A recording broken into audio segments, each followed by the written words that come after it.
Katy cooking channel मध्ये मी आपल्या सर्वांचे मनापासून स्वागत करते।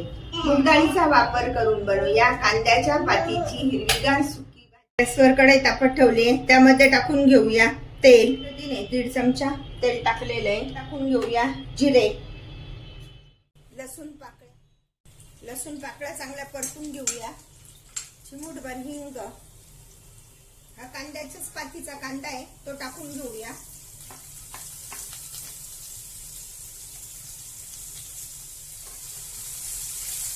गॅस कमी करायचा थोडासा, कांदा चांगला परतून घेऊया।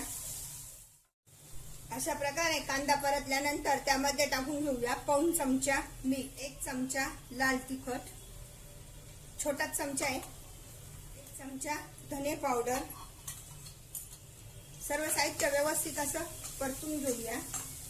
भिजवून ठेवलेली मुगाची डाळ 15 ते 20 मिनिटं अगोदर ही डाळ भिजवून ठेवायची। डाळ परतून घेऊया।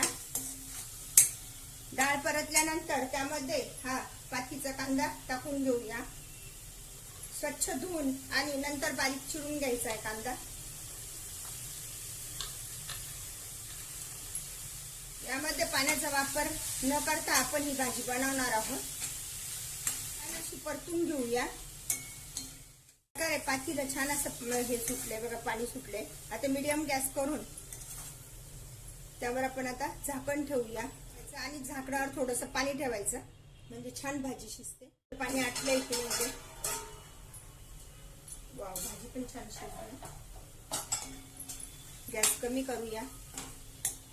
जर वाटलं तरच आपण त्यामध्ये एखादा चमचा शेंगदाण्याचा कूट टाकायचा, नाहीतर नाही टाकला तरी चालतो। मुगाच्या डाळीचा वापर करून बनवलेली कांद्याच्या पातीची भाजी खाण्यासाठी तयार। गॅस बंद करूया आणि भाजी भाकरी सोबत खाऊया। मुगाची डाळ वापरून बनवा हिरवीगार कांद्याच्या पातीची भाजी। अशा प्रकारची भाजी तुम्ही पण बनवा आणि मला मात्र कळवा कशी झाली येते। लाईक अँड सबस्क्राईब करायला विसरू नका। पुन्हा आपण भेटूया नवीन रेसिपीसह। थँक्यू।